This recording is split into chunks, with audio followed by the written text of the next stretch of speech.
But when I was coming out and I was paying and so forth, I was talking to the lady there, and I asked her, I said, oh, did you grow up here?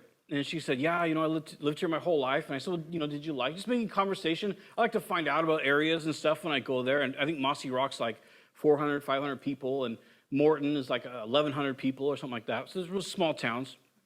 And I said, oh, so you grew up? Oh, yeah, I grew up here. And I said, well, did you like it? What did you think about growing up here? And she goes, well, she was a Hispanic lady. And she said, my family is very religious and very conservative, so I didn't really fit in with many of the other Hispanics, but I didn't fit in with the white kids either. And I just felt I didn't know where I belonged here.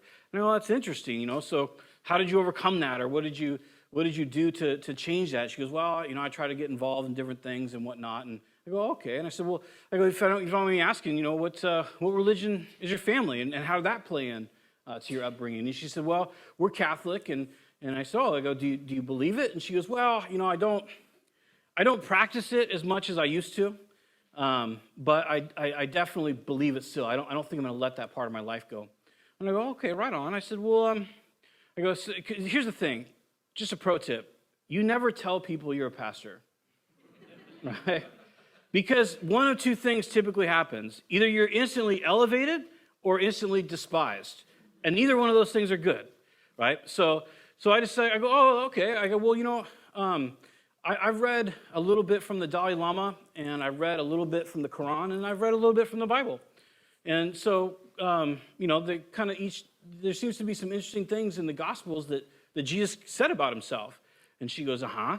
And I said, I go, so what you're telling me is, do you believe then that because Jesus, evidently God's son, came and died, that somehow you get forgiveness through that? And she goes, yeah, I believe that.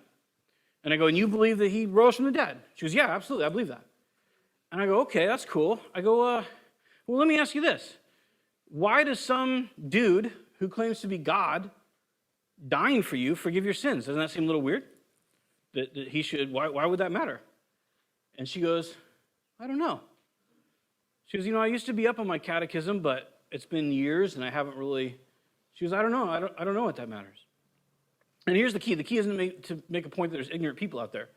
The key is this, that she has a belief that Jesus Christ died and rose again from the dead, and through that she's forgiven of her sin through the shedding of blood, which is a foundational salvation belief, right? But she doesn't know why it happens. And I don't think it should surprise us that when we don't know why, that we start to say, I'm just not really into my religion anymore. In her case, she's just saying, I don't really follow Catholicism. She probably doesn't go to a priest. I don't know what she does and doesn't do. But she did allude to doing some partying and stuff like that. And she just, she's like, I just don't adhere strictly to it, but, I'm not going to give it up. I know it's true. And this is an interesting thing, because when we don't know why we believe what we believe, it can lead us to some places where we get complacent, or we just are like, it's like a good luck charm almost. Like we go, yeah, I think it's true, but it doesn't help me today. How do I work through this today? And so what Romans does for us, with the book of Romans, the letter to the Romans, what it does for us, is it tells us exactly what Jesus did. It tells us exactly why it works. It tells us exactly how to appropriate it or adopt it or bring it into our lives, and then exactly what it should look like when we're doing that. Does that make sense? And so when we understand, and it's interesting because he even says, I'm not ashamed of the gospel. Now see, shame over the gospel, again, it's a symptom. If I'm ashamed of the gospel, what it means is, because how does shame work? I don't really trust in it. Because shame is based on something that we think is a negative, right? So if I experience shame about something, if I experience shame about something I've done in my life, or shame about my body, or shame about who I am, if I experience shame, what I'm saying is, or what I'm feeling is, I feel like there's something inadequate in me that others might despise, and I feel awkward or bad about it, right? And we can feel shame about all sorts of things. We can feel shame about our level of intelligence. We can feel shame. It doesn't even matter. We can feel shame about all sorts of things. And typically what it is, it's this acknowledgement that there's something lacking, and I'm embarrassed by it when we feel shame for ourselves. So if I'm feeling shame about the gospel, that's not the ultimate sin. It's not the unforgivable sin. It's a testimony. It's a side effect. It's something inside of me telling me I truly don't embrace and understand what the gospel is. And so I feel shame. I'm embarrassed by it. Just like if we had, and I know this is a common one, but if you have the cure for someone's ailment, you don't feel shame about that, do you?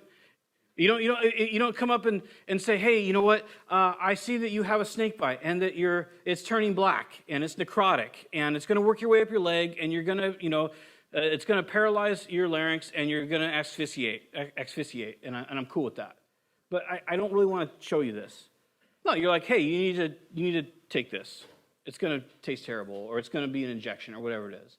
When we find something that works, whether it's a pizza place we like or something that we've purchased or whatever it is, we shamelessly advertise it, don't we? It's why pyramid schemes work, right? Because we come along and we're like, look, there's this product. I want to sell you this product, and you can sell other people this product. And you go, wow, this is a great product. I'm going to sell this to other people too, regardless of what it is. So when we're dealing with and working through what the gospel is, it's important because it will dictate really the course of our life, what we esteem the gospel to be. If the gospel is just this tenet of faith, and I'm not trying to mock or put anybody down, but if the gospel becomes in my life a tenet of faith, or something that I kind of knew one time, or something that I go to church and we kind of fellowship and I drink my coffee and I go my way, then that will be the end of my life as far as my spiritual life and interacting with God and in the kingdom.